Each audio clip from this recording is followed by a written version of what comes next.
So in the earlier video where we were trying to commission the headstock, feed box and apron, and we ran into a number of problems, one of which was gear changing on the headstock. One of the things I discovered was I've actually got no means of turning the spindle without the power. I can barely get hold of that to turn it. It's a smooth shaft and it's not easy. So I've taken the opportunity to dig out the chucks that I brought back with the lathe, and that's what we're going to take a look at today.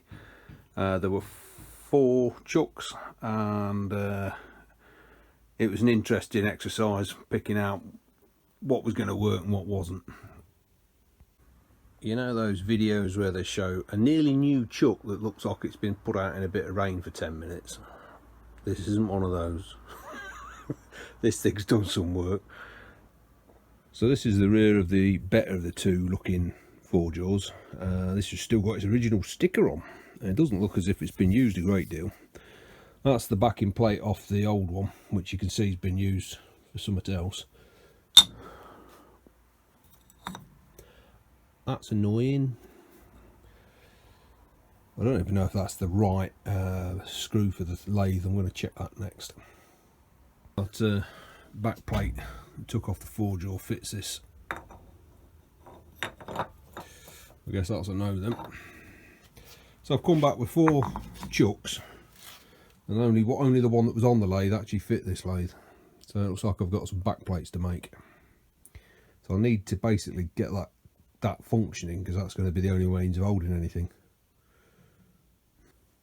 So we've got the best of the pair of 10-inch 4-jaw independents. I've just roughly cleaned it off, degreased it, took the burrs off. Getting the jaws out, or the keeper threads, was a pain. These things are like almost a press fit, and they're hard, and you've only got that portion on each corner to try and knock them out with, because the thread sits like that. Anyway, a bit of easing oil and a bit of time and patience, and they came out.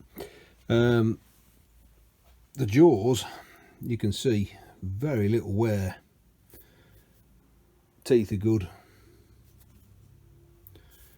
It's just been sat in water, or had a load of water on it, and it's never been cleaned off.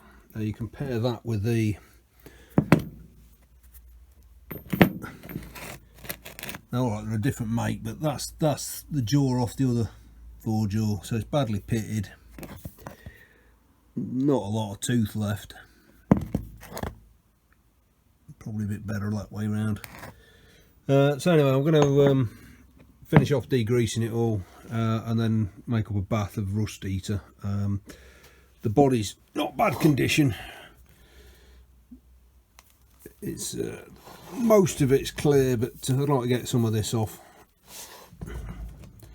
Be nice for sticking a decent looking chuck on the lathe. Back's alright, but it's got no backing plate, which creates me a bit of a problem.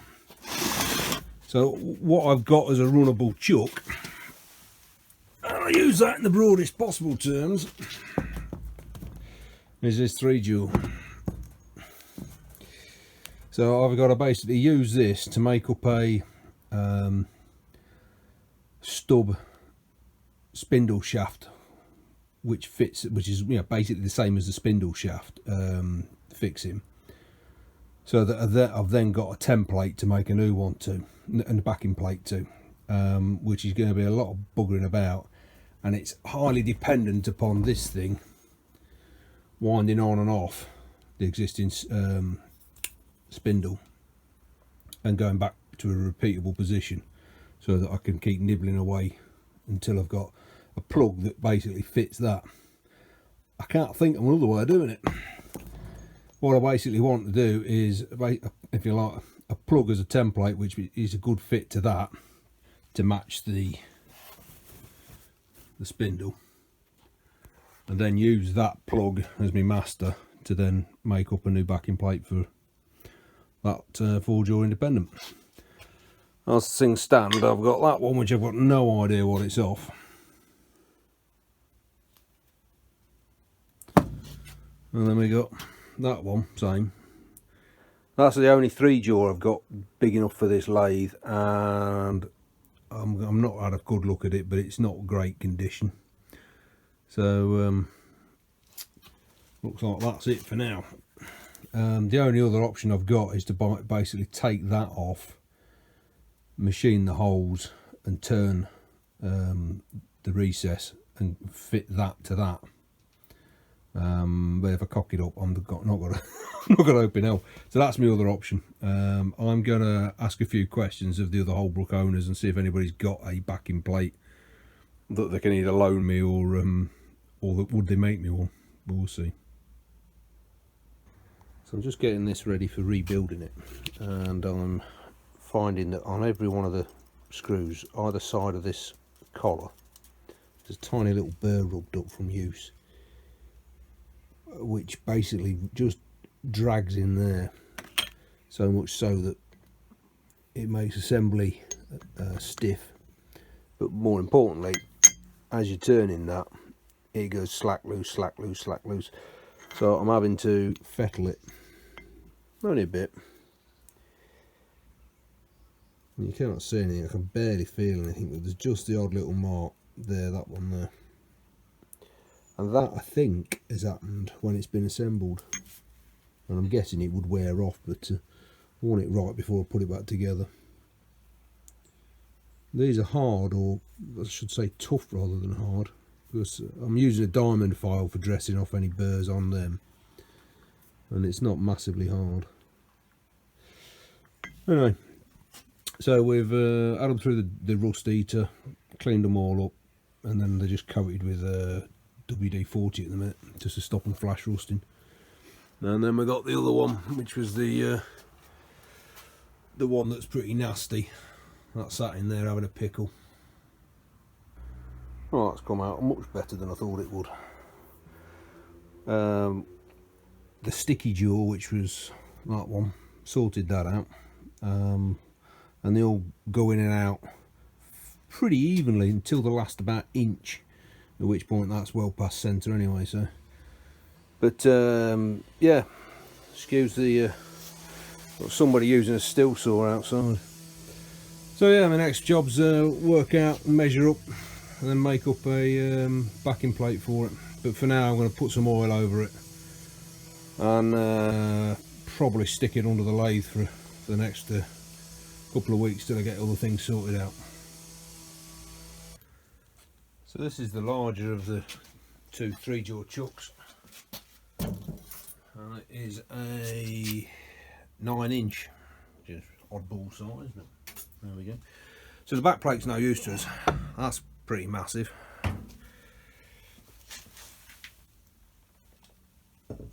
And it was steel. But the chuck itself isn't actually that bulky. It's quite a slimline one. And I've got a chuck key for it. There's only a set of outside jaws, and then there's a set of soft jaws which have been machined sort of as outside jaws. So I'm going to strip it out because there's a bit, there ain't a lot of grease in there and there's a bit of clunky bits, so I'm going to strip it. It looks as if it's a parting line here, and then on the back there's that, and then all of these. So we'll take it apart. I've not seen one this construction, so be making it up as I go along. But you know, if it looks like it might be a worker, then I've just got to get a backing plate for it.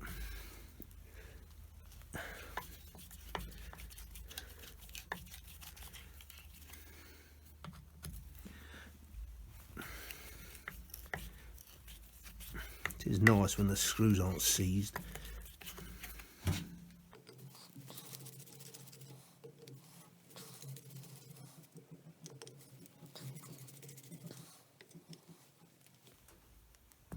Ooh, that was in well.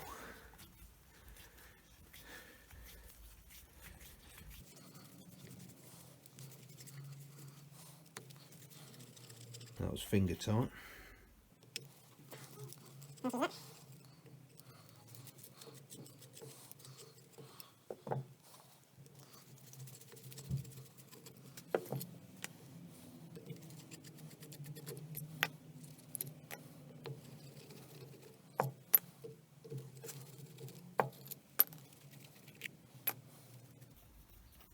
Well, it may well be that this outside sandwich is held externally and internally, rather than it being two separate pieces.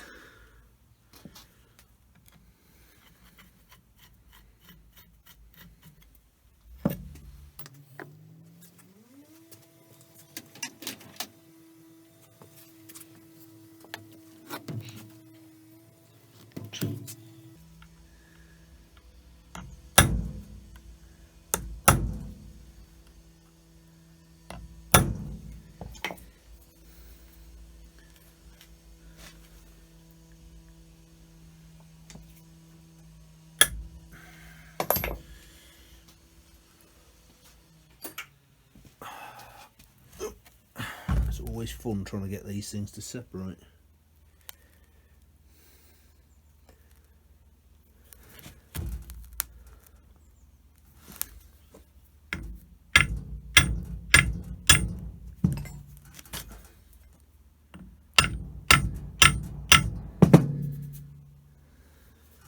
That's a piece of copper.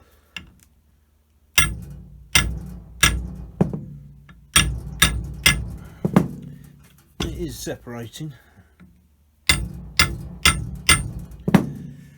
I'd rather have a better way of doing it. Right, I'll bring you back when I've worked out a better way. So I've just got a little tiny brass drift against the ridge.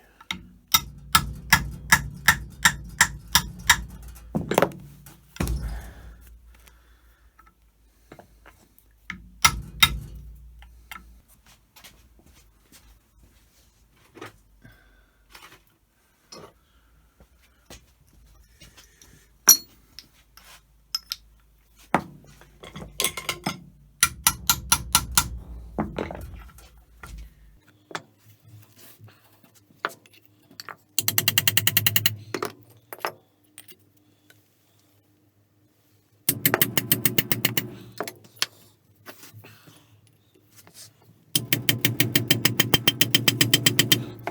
isn't it?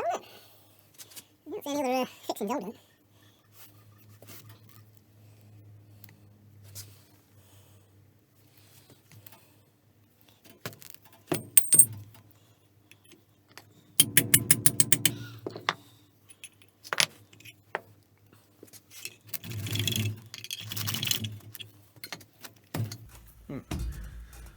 Quarter of an inch all round now.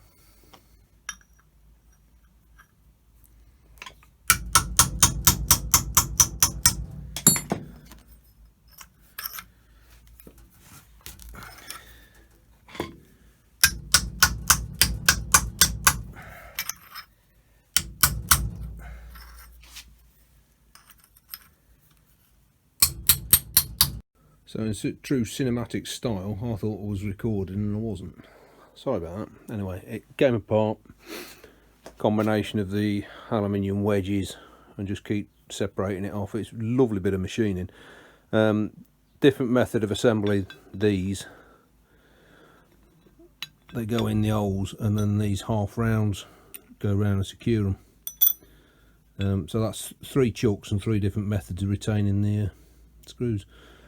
Right, so we're going to get this cleaned up, and then all the bits will go into, well, certainly the outside 2 halves will go into the Bath of Delight, which is, you'll see it blipping with bubbles. It's just, yeah, it's not a very strong solution, but it's all right overnight.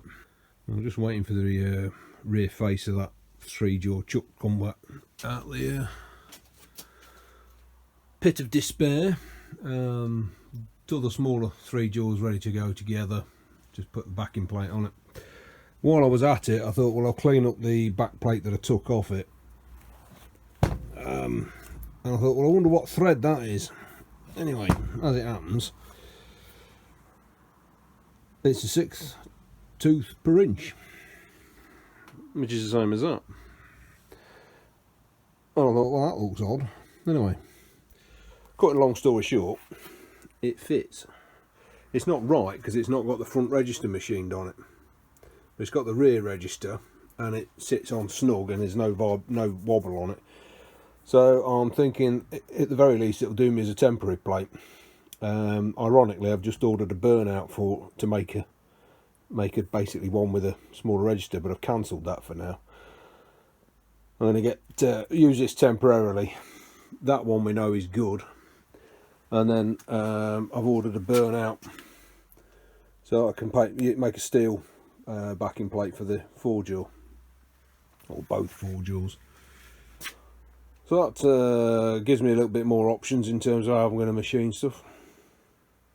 So this is the bevel gear on the reverse of the scroll for the little 3-jaw that fits. I think you can see the wear on that.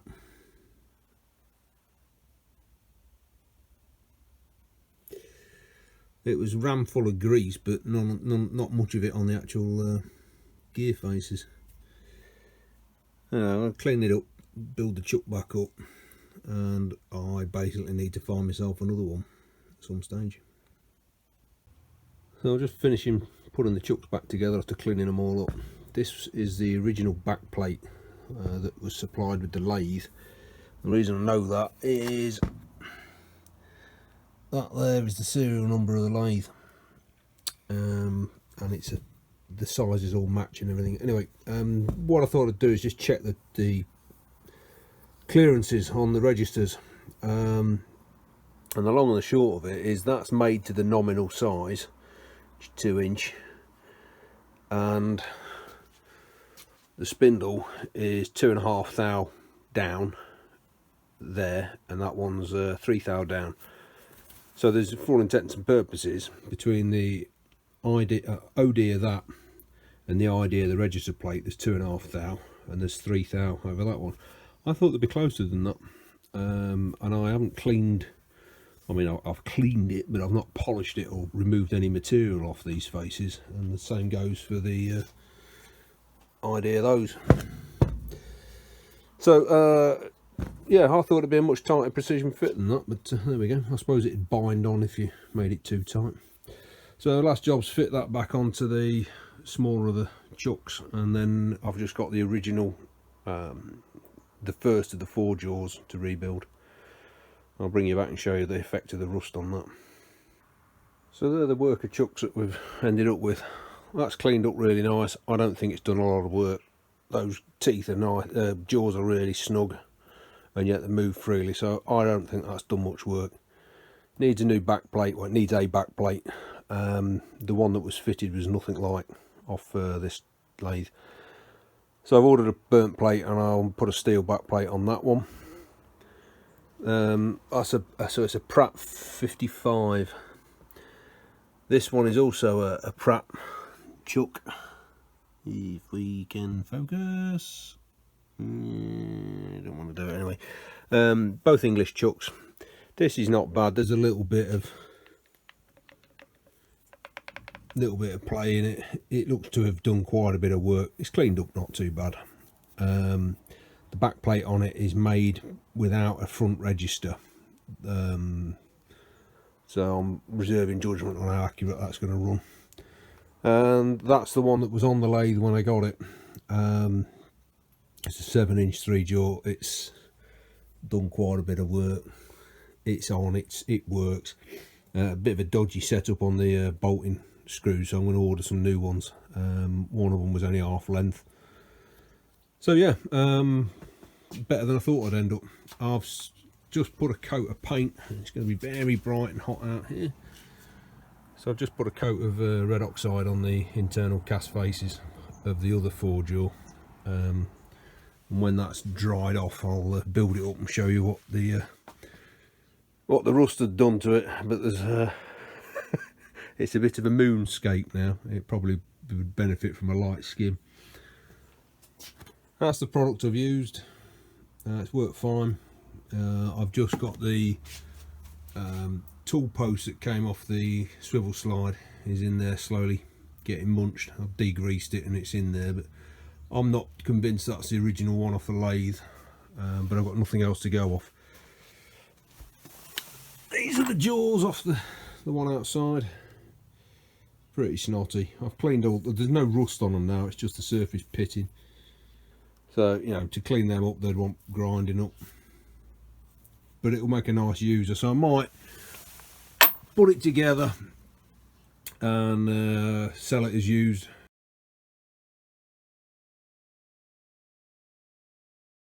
So the first chuck we took a look at was the 4-jaw independent with a backing plate, which I'll be honest, I thought was the chuck for the lathe. Turns out the backing plate's not off this lathe. It's way too big on the thread. I'd give it a coat of paint, and it had about 4 days sat in my rust nibbler. You can see the pitting on the outside.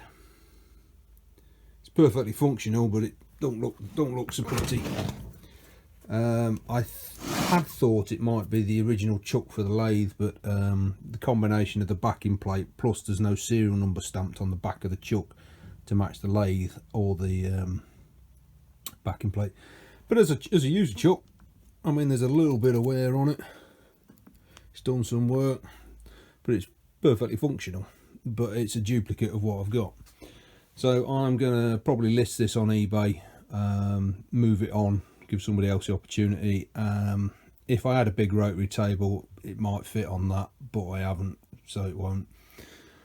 And any funds I get back from that I can put into something to put as a quick change tool post on this lathe, because I don't have one.